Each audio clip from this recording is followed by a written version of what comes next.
Os assuntos que marcam as discussões do dia a dia. Na Som Maior Antena 1, a opinião das 8.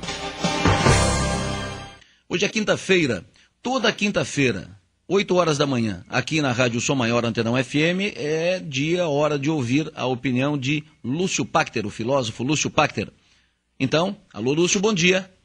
Bom dia, Adelor. Prazer ouvi-lo, fique à vontade. Estou a caminho de Criciúma e Florianópolis.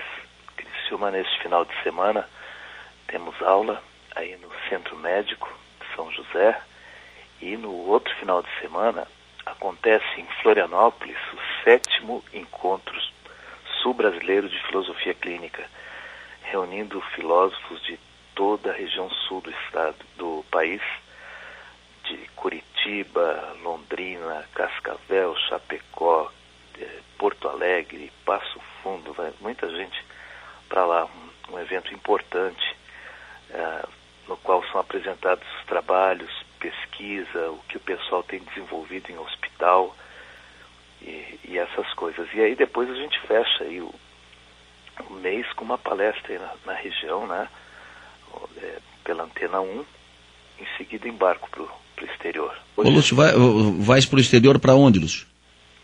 Inglaterra, para Alemanha, para França.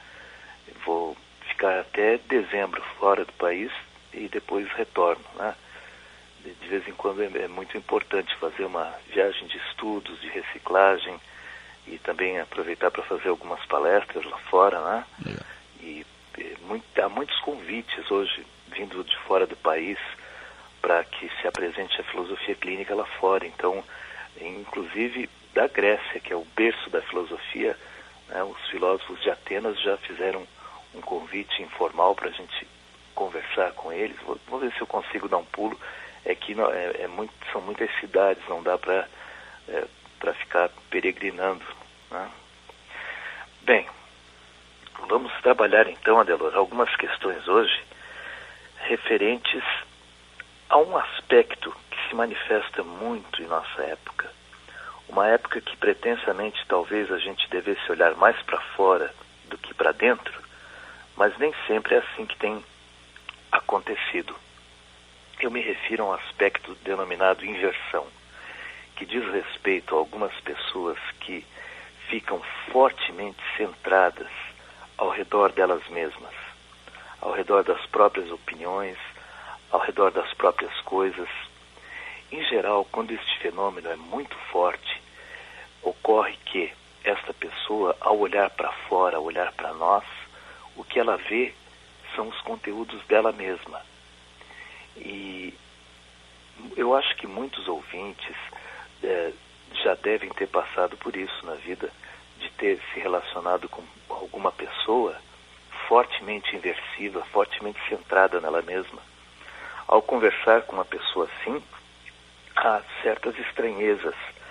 Por exemplo, ao manifestar os nossos sentimentos, as nossas fraquezas, as nossas coisas, muito mais do que nos ouvir, essa pessoa já sai colocando conselhos que talvez servissem muito mais para ela mesma do que para nós, sabe?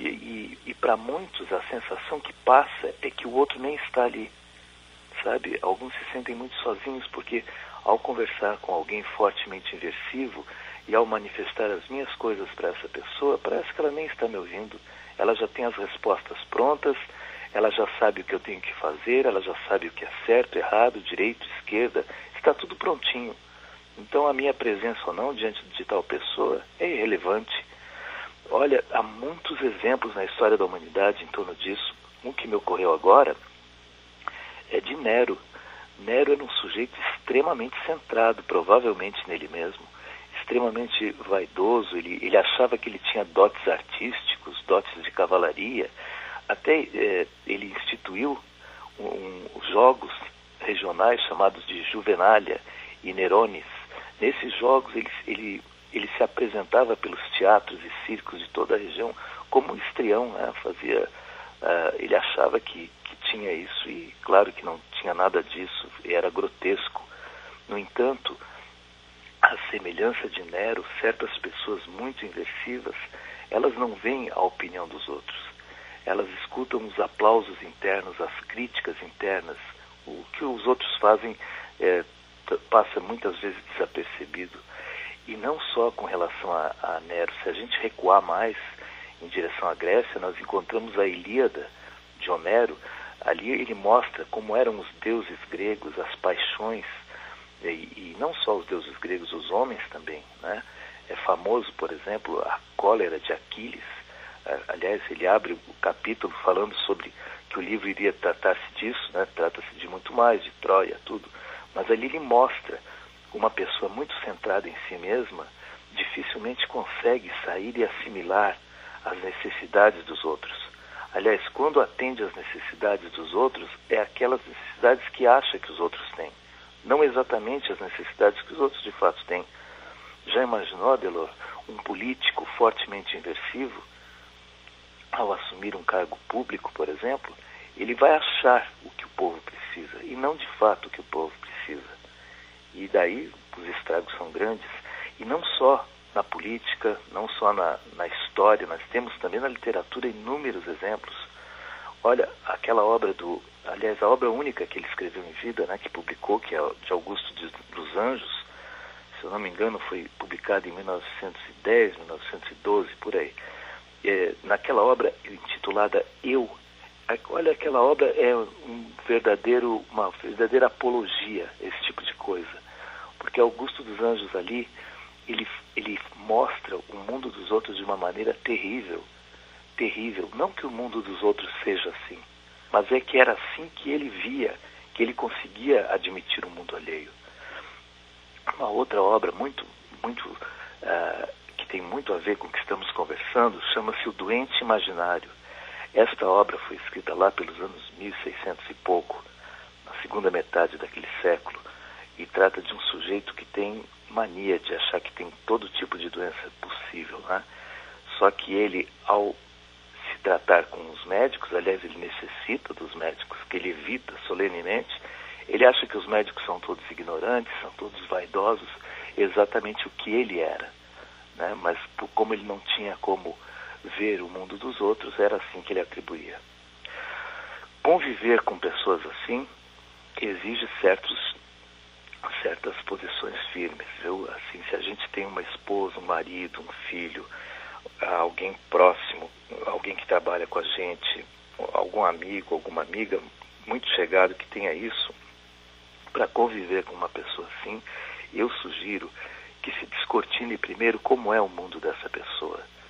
Né? Já que ela é tão encastelada, já que ela vive numa fortaleza feudal cheia de muros e dificilmente virá ao nosso mundo, então a tentativa de intercessão aí é irmos ao mundo dessa pessoa, sabermos de fato como é essa pessoa, como é essa fortaleza que ela montou, chegar até lá para interagir a partir de lá, né? Claro, estaremos lidando aqui muito como uma espécie de esponja existencial, alguém que absorve tudo, alguém que é o centro de tudo, alguém que, se desaparecer, Deus o livre, o mundo desaparece junto. Então, a chance de intercessão aí é irmos até lá, vermos como essa fortaleza funciona, quais as necessidades dessa fortaleza lá de dentro, e sabemos que vamos lidar com uma pessoa assim, que está muito mais centrada lá do que na gente. Para algumas pessoas, tem gente que até gosta de se relacionar com pessoas muito inversivas, porque entende isso como segurança, como uma pessoa equilibrada, como uma pessoa muito bem alicerçada nas coisas, tal. Quer dizer, dá outro sentido, outro significado a isso, né? E até procura gente assim. Mas para muitas pessoas é terrível. Aquelas pessoas que gostam de trocar experiências genuínas, de ter conversas abertas, de se expor e que o outro também se exponha, olha, é complicado. Muitas vezes é complicado. Evidentemente, eu caracterizei aqui um processo, né? Forçando alguns conceitos, porque na prática, em boa parte dos casos, muitas pessoas são inversivas para algumas coisas e para outras não. Né? É uma arte, e é a arte da vida descobrirmos em quais aspectos a pessoa é inversiva e em quais aspectos ela não é.